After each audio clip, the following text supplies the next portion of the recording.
afternoon to audience. Sir, I am just now facing audience comprising of around 200 to 300 people, all eminent and dignified personalities of Rajkot city, sir. Namaskar to all of them. Yes, sir. Thank you. Now, as I talked to you, sir, earlier before 2 hours, there are so many of myths and hypes about swine flu, which is currently prevailing in the mind of public, inserted by the media hypes, electronic medias and all these things.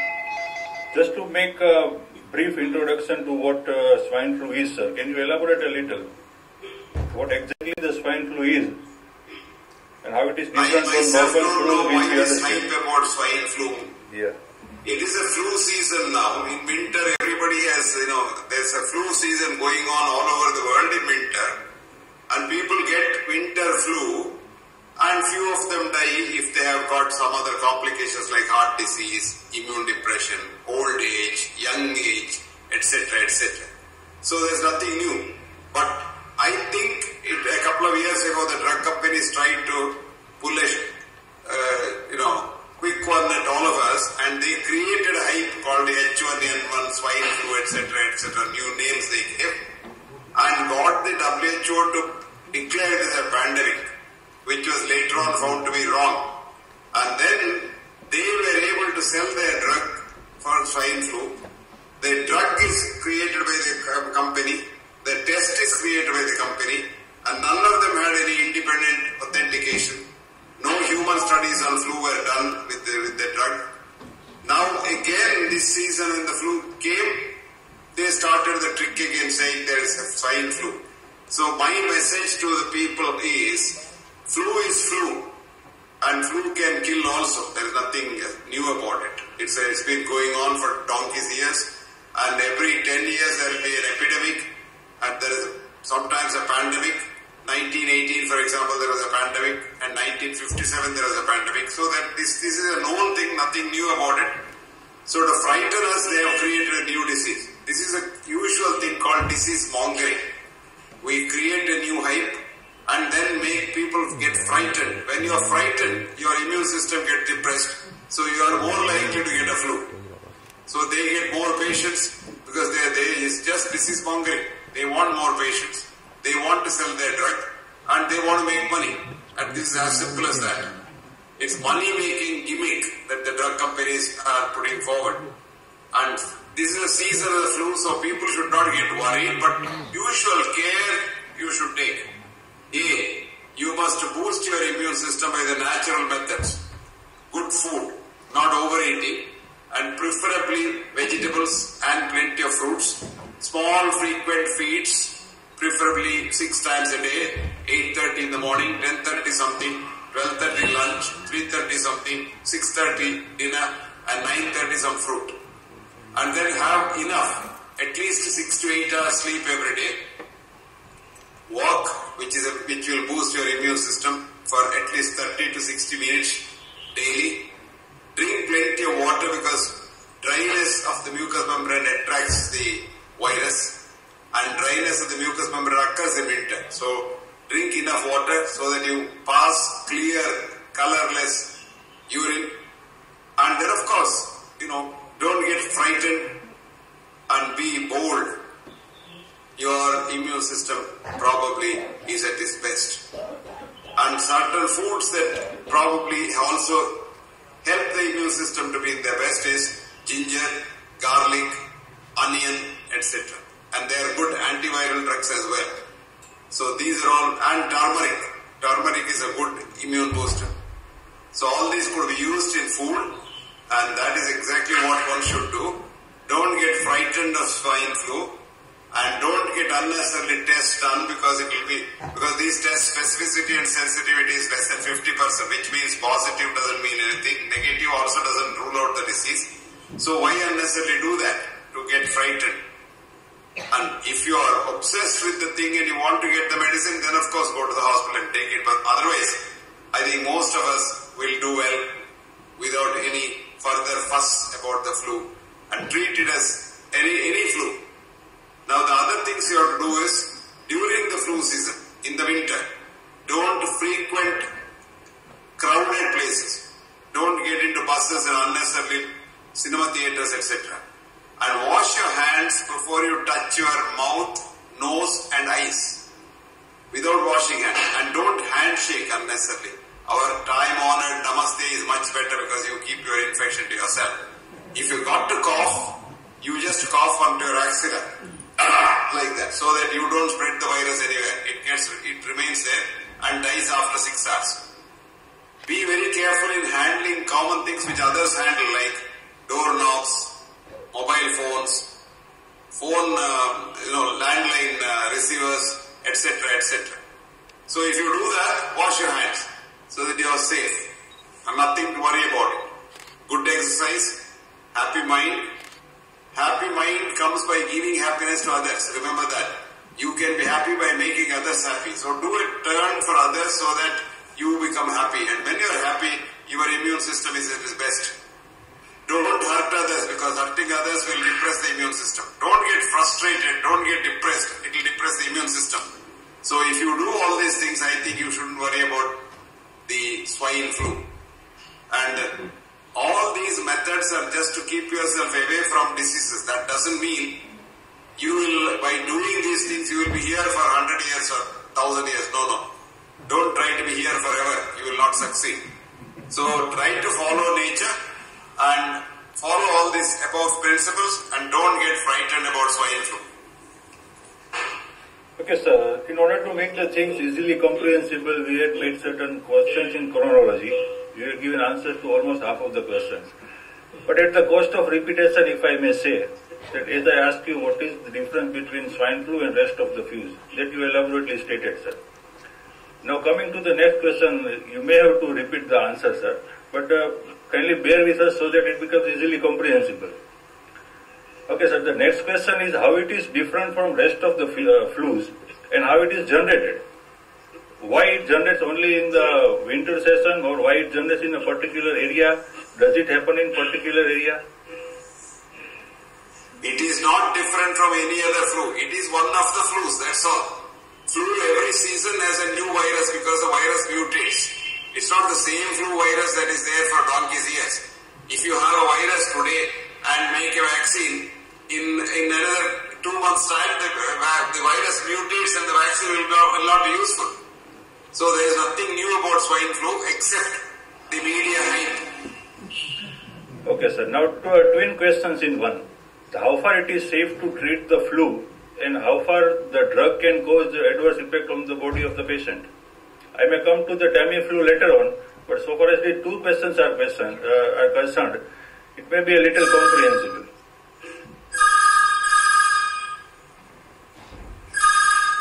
Want to attend the call, sir? So there's nothing to worry about that because it's not a new disease, I told you. So it's an old disease. You may attend the call, sir. It will keep disturbing us. Yeah, tell me. Okay, sir. So I was asking how far it is safe to treat the virus, and what is the effect of drug on the body of a patient if it is treated? Well, if you can kill the virus, it is good. But I'm not sure whether the drug will kill the virus. Even if it kills the virus, that doesn't mean you recover, because your immune system is the one that heals you at the end of the day. And most of these drugs, if not all of the drugs, will have no effect except the placebo effect.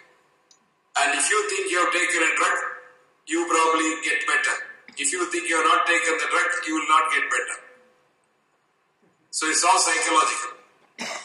Okay, sir. And to what extent this Tamiflu drug got enrolled into our mind, in the mind of common people as well as in the mind of doctors? What is the effect of Tamiflu, sir? That is a very good question you asked, and that requires a very wide answer. Yes, sir. Because the mind of the doctors are owned by the drug companies. So it is very difficult to sort of answer that question, but mind of the public, any sensible public can understand what I said.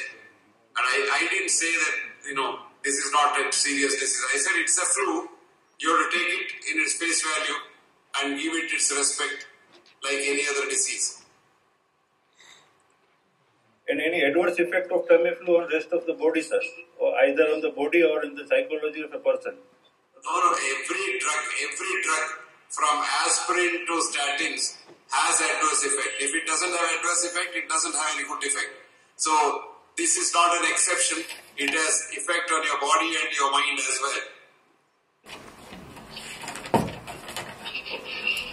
Sir, as earlier I did, kindly allow me to quote you from your article published in British Journal Medicine. While the specificity and sensitivity of this viral diagnostic test was lower than 50%, the test was allowed to be marketed before it even got its authenticity tested. Now, so far as authenticity is concerned, sir, who was the tester, who did test it, and to what extent it was 50% and what the rest of the 50% was skipped? Actually, the FDA should do that. It's the FDA's job. But FDA has passed it because he said it's an emergency, so we can't wait for the authentication. Let us pass it. So these are all the tricks, this lot of cancer drugs go through the same route.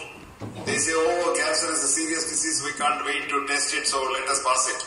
So a lot of drugs come to the market through the FDA without having proper scientific approval. And the same thing applies for Tamiflu. I told you that, yes. Yes, sir. Now in that case, if I may ask whether people die or survive because of Tamiflu or in spite of Tamiflu? People live or die in spite of drugs and doctors. You probably don't know that. So it can be safely concluded that even if swine flu or any flu is not treated, it is safe. People will always survive. I never said that. I don't pull words out of my mouth. Okay. I said not treated. I said any flu needs treatment, but that doesn't mean drug treatment. So drug treatment depends on the reasons why the drug is given. So treatment is a management of the disease, which is very important because flu is a very serious illness if you don't do anything about it. Yeah, so but it's like any other flu, ordinary flu. There's nothing special about it. What other way you were suggesting, sir, how to treat the flu, if not by medicines? I told you plenty of all the other management strategies. Like, sir, like? Food, rest, water, walking, exercise, etc., etc. Not exercise, not when you are having flu. Before that, to avoid flu. Are these routine? When you are having flu, rest is very important. Sir, I may ask you that are these routine procedures so potential to curb the pandemic of flu? No. See, no flu pandemic has been controlled by drugs. No flu pandemic has been controlled by drugs. No, the routine activities you are suggesting, like taking sufficient food, walking in the morning, washing our hands, are they so potential enough to curb? Rest is a must. When you have a viral disease, even if you have a common cold, if you take rest, you recover faster.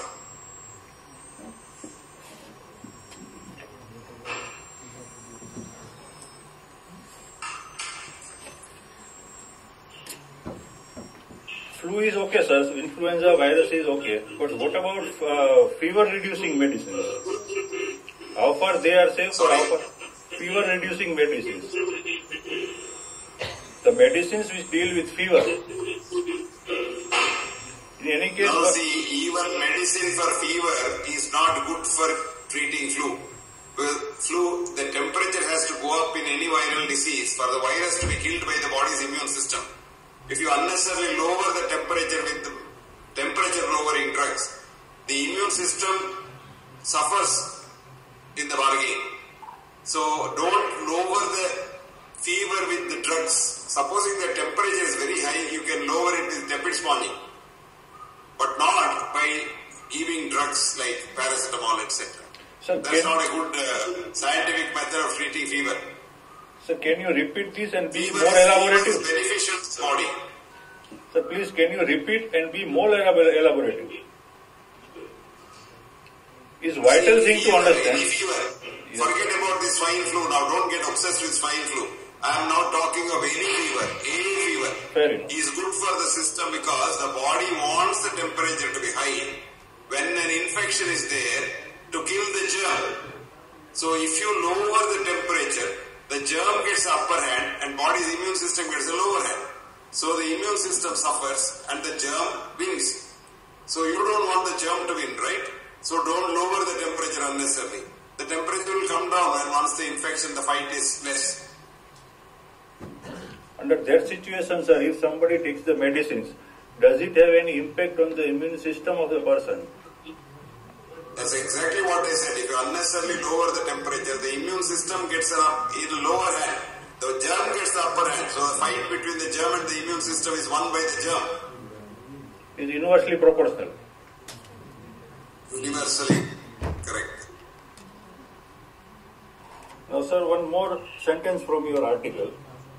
Soon enough, the Western media got scent of the fraud, and to cut the long story short, Dr. Flu was discredited, and journals even wrote editorials. The WHO was found in bed with pharma lobby in this false alarm of a pandemic, etc. Now, sir, to what extent, how far we can say it was fraud, and to what extent he was discredited? Was there any answer from Dr. Flu? That is the Osterhoff.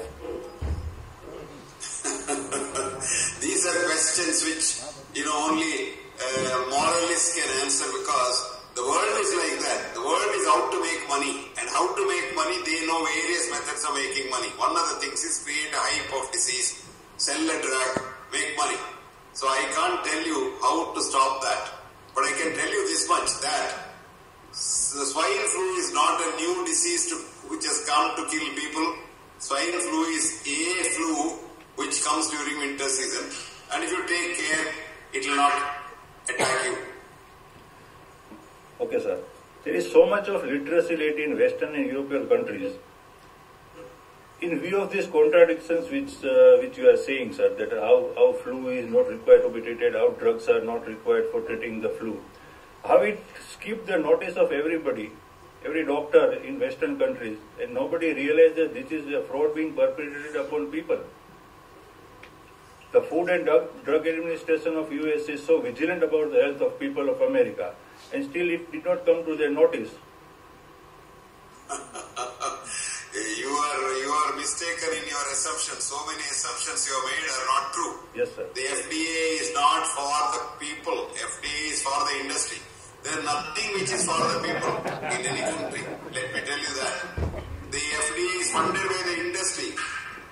Today the government funding for the FDA is less than 20%. More than 80% of the funding of the FDA comes from the industry. Can you break your rice bowl? Can you go against your own boss? So you can understand that. I don't want to tell you more than that because it becomes legal.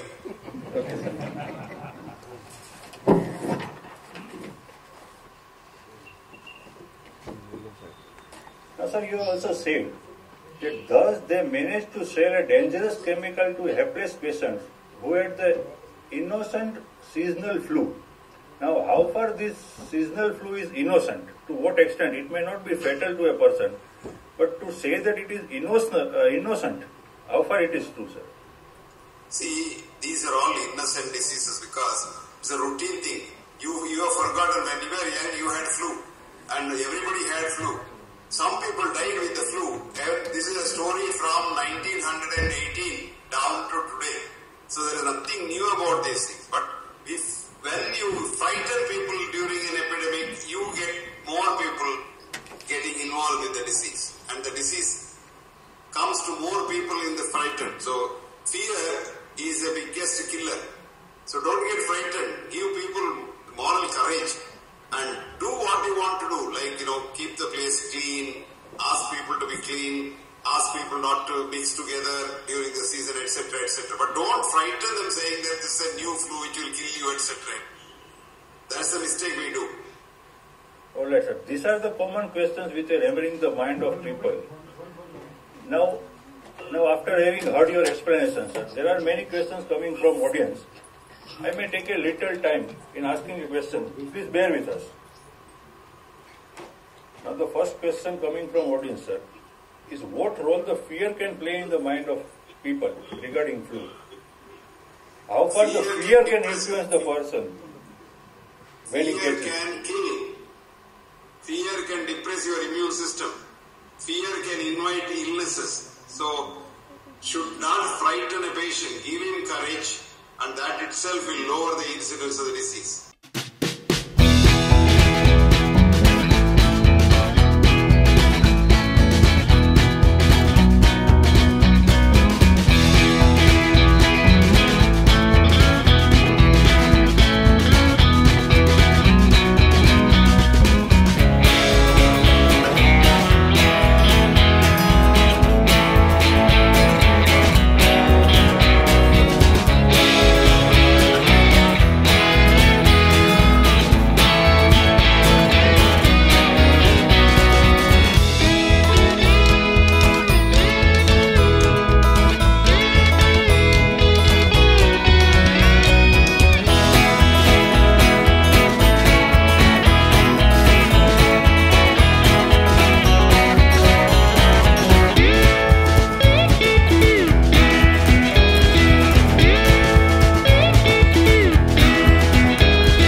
required by any person if he is suffering, going through fear. Absolutely. Am I to conclude this? Okay. Now the next question I have received, sir. If a person allows a fever or a flu without medicine and with medicine, what is good with? Whether it is good to be without medicine or be with medicine? Well, there are some people who are obsessed by taking some medicine they have to take to get relief. So they can take some vitamin pills, vitamin C and things like that, they get some relief. Because a lot of people have no faith in not taking medicine. So let them take some harmless medicines and not take very, dangerous medicines. Harmless in the sense, sir, what harm it can cause to, what should be vigilant about? When we say that it should be harmless medicines, then what vigilance we have to keep? Harmless in what respect, sir? Harmless to our immune system, to our body, or to our psychology? Medicines which have these are called placebo tablets, sugar pills. So if you take something for medicine, it's okay, because a lot of studies have shown that the faith in the doctor and the medicine cures the disease. That is what removing the fear. Yes. So in any case, faith in the medicine and the doctors, which is called the placebo effect. Yes, sir. Okay, but in order to remove the fear, what one has to do, sir? Remove the fear, you can't remove the fear by putting your hand inside and taking it out. You can encourage him, give him the truth and ask him to find out for himself the truth. All the information is on the net, he can go and find out what fraud took place last time, how the swine flu saga was a very sad story. All that is there. If people are educated, they can go and find out for themselves. They don't have to be doctors. Alright, sir. Would you mind giving a word of advice to doctors and health department of government in this regard? No, I don't give any advice to doctors and the government, because advice is like castor oil, very easily prescribed but very difficult to take. They won't take it. I have a suggestion to them. Please don't frighten your patients, and please don't believe what comes in print from the pharmaceutical industry base. Please go deep into research articles to find out what is all about this flu business, and they will learn for themselves.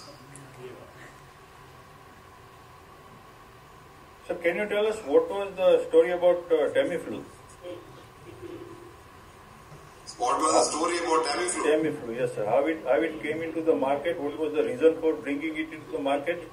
And what is the effect of this?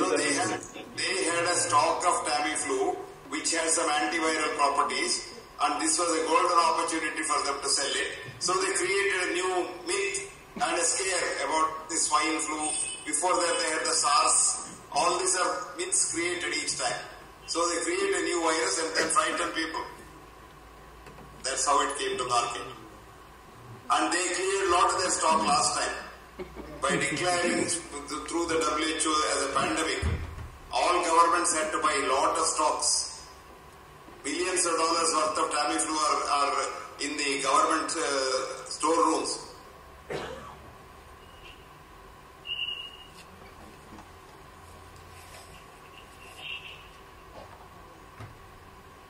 And the propaganda being made in the media, what is wrong about it, sir? To what extent it is wrong, and how we can deal with it? Our media should really educate the public. Unfortunately, they also get into the same bandwagon of advertising and frightening people. I don't know if you read a book called Affluent Society, written by John Kenneth Galbraith in 1956, he says, advertisement is not to tell you about the products. Advertisement is to make you buy the product when you don't need it. And that's exactly what they're doing now. You will buy the drug when you don't need it. So my plea to the media is, spread only good news and don't unnecessarily frighten people. Tell them how to... Sorry? When Tamiflu gives effect and when vaccine gives effect? Vaccine is a prevention. What has got to do with the treatment? Nothing. Vaccine is to prevent, supposing there is an epidemic going on and you don't have a flu, you take a vaccine to prevent it.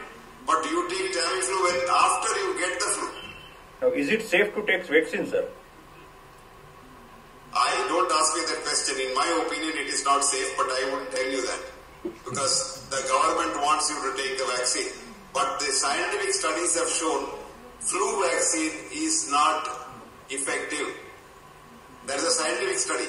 But the government's opinion and the doctor's opinion is you must take your vaccine. You may not suggest, sir, for taking vaccine, but if I may ask you, what is the effect if I take vaccines? Can you educate you? You want to prevent the disease. It won't prevent the disease. That's it may or may not prevent, but what is the effect of vaccine on my body?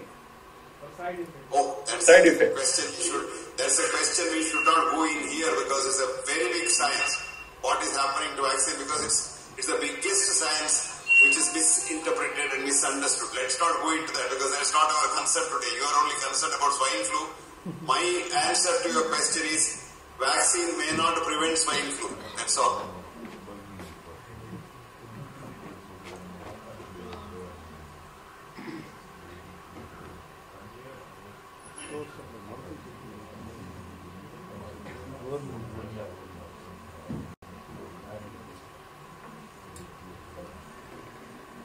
Does virus mutate and becomes? Does virus mutate and become stronger after taking medicine? So the virus doesn't get mutated because of the medicine. Virus mutates even otherwise. That is their job. Virus has to mutate to survive. You are trying to kill it, it has to survive. Virus also is sensible. Virus is not foolish. The virus doesn't have newspapers to read about the drug, but the virus knows when the drug comes and to mutate. So the medicines interferes with the course of human immunology. Naturally.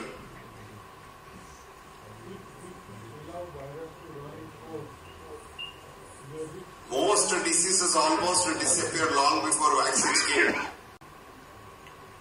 Sir, if we allow the virus to have its longevity in our body, does it have any effect on our body and our immunology? Yeah, you will have permanent immunity so that you won't get next time that disease. It is the best vaccination. Having a disease once is the best vaccination lifelong.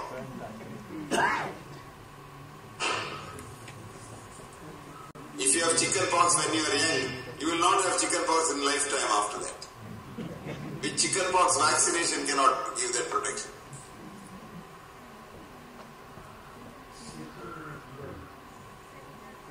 Sir, we'll take 10 minutes break. Would you mind, sir? Sorry? We'll take 10 minutes break. We are collecting questions.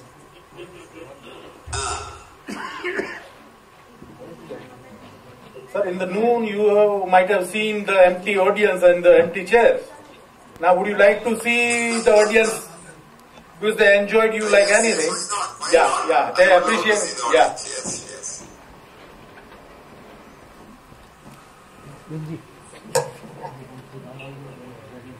Are these people come on their own or you collected them and brought them? They are laughing. Political parties.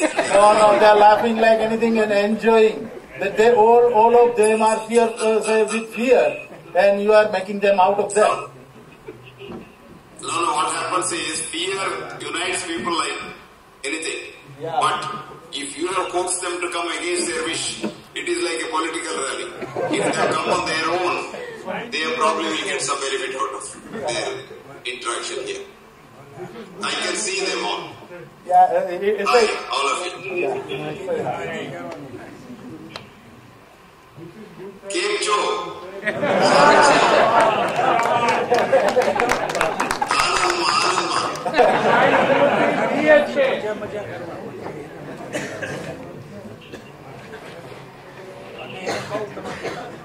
Just sir, would request you for a 10 minutes break so that we can collect more questions from the audience. Okay, Yeah. as you wish. Thank you, sir, for your permissive behavior. Okay. Yeah. we just want to know, being a lawyer, I have a habit of seeing the things in both the perspectives. Whether any explanation was given, whether any denial was issued, whatever you have written, that there were 6 companies who published a particular type of laboratory test, who contradicted those tests, and nothing was published. These are the things which you said in British Medical Journal. Now, just I want to know, sir, whether there was any denial, there was any corroboration, whether there is any explanation to this.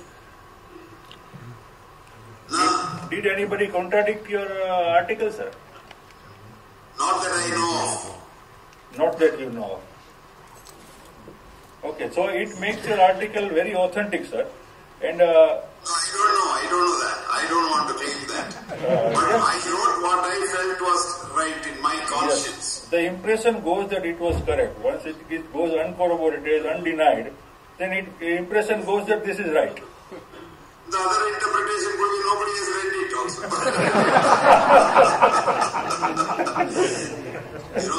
You have interpretations can be anything, but the truth of the matter is, don't now forget about swine flu. In all diseases, we have what is called a big claptrap. We try to sell our wares to the public, be it drugs, be it surgery, be it vaccination, be it anything. We want that to be sold. It's a natural business. Medicine has become a big business. Today in the BMJ, I have a letter. I have a response. Today, just this morning. Because they said now, yesterday's editorial said, it is not only the pharma companies that are now trying to sell things, even the food industry is trying to do that. They are saying this food is good, that food is good, and they are trying to make big money. So she wrote an editorial called Pharma, the food industry, then crime behind it. So I wrote a response called Money is Too Much With Us. And this response you must read. It's very nice, very interesting. If you want, I will send a copy of that to you. Alright, sir. Apart from the answers which you have given to numerous questions and which we are going to throw to the media and make it understood by the public, would you, sir, like to say anything more and elaborative about swine flu or any other epidemic or pandemic, the name given by drug companies? No, I have said it and I'll repeat once more. Yes, sir. That these fears of epidemics eating you up is not true. So, these are like any other disease. These diseases, we have been with the diseases all the time. And the diseases, if one disease goes away, another disease comes. So, disease and mankind are together for ever since we existed. So if you are able to resist a disease and if your immune system is strong enough to resist a disease, you survive. If not, you succumb. That's the simple philosophy. So by getting frightened, you are not going to cure the disease or help your body. Don't get frightened. Enjoy life. Be happy and help others. That's why I say health is enthusiasm to work and enthusiasm to be compassionate. If you are compassionate, you are healthy. Health does not mean absence of disease. There is nothing called absence of disease. Health and disease have nothing to do with each other. Death also is not connected to disease. You will be surprised. We connected that to frighten people. Death comes even in people who have no disease at all. So, you are destined to die a particular day, you will die. No doctor can stop it. Doctors can advance one's death, but not postpone it. So don't worry about all these things. You are responsible for your health. You are probably responsible for your recovery also, where a large part of it is the patient who has a partner in his treatment. So he should not take anything that the doctor or the industry says. He should also think. And today, second opinion is very easy. You can get a second opinion on the net. So once you get to know the more about the thing, fear goes. Knowledge is something that dispels fear. So I request people who can read and write to go and find out more about swine flu and get rid of the fear. Okay, sir. Hardly few in this assembly comes from medical field. We hardly have anything to do with medicines. In that situation, I would like you to explain one thing from your article, sir. That in fact, human metagenome has just about 25,000 human genes, while it has more than 2.5 trillion germ genes. We are basically germs genetically. So can you elaborate this, sir, to make it easy for understanding? See, in the olden days we used to frighten you. Is your father diabetic? You will be a diabetic. You know what is the relation between your father and you in genes? There are about 23,000 human genes only in your chromosome. But you have 2.5 trillion germ genes, so you are more of a germ. Even the gene of your organelle, the battery cell in your human cell, does not belong to you. So we are not, there is nothing called I. We depend on the germs to survive. Between the mouth and the anus, you have nearly 10 to the power 13 germs, which is 100,000 billion germs. And if you kill these germs with antibiotics, your immune system goes down. That is why most people now get what is called iatrogenic infection, doctor-induced infection, which is called nosocomial infection in the hospital. Old people going to the intensive care unit go straight to heaven. They don't come back home because they get a pneumonia. All this is because we have been over-treating our system and depressing our immune system. So I think we should leave human beings alone to look after themselves, giving them all the other additives to look after their health. And in the bargain of a disease which is incurable or curable with a particular medicine, if you know very well, you use it. Otherwise, use drugs sparingly. Today the leading cause of death is adverse drug reaction. So why unnecessarily give a laundry list of drugs which counteract each other and get the man into problems? But today, the medical industry wants that to happen because treating adverse drug reactions itself is a big business. So we are happy if you have a drug reaction because we can treat it. Did you get that? Yes, sir. I think that should close this discussion. Yes, sir, I understand. And we feel highly thankful to you for enlightening us, whether we are able to spread this awareness. I wish all people in Rajkot to have good immune system so that swine flu, so-called swine flu, does not come anywhere near you. Thank you, sir. Thank you very much. Can you hear the clapping, sir? Can you hear the clapping? I know they are happy. I want them to be happy because happiness prevents diseases.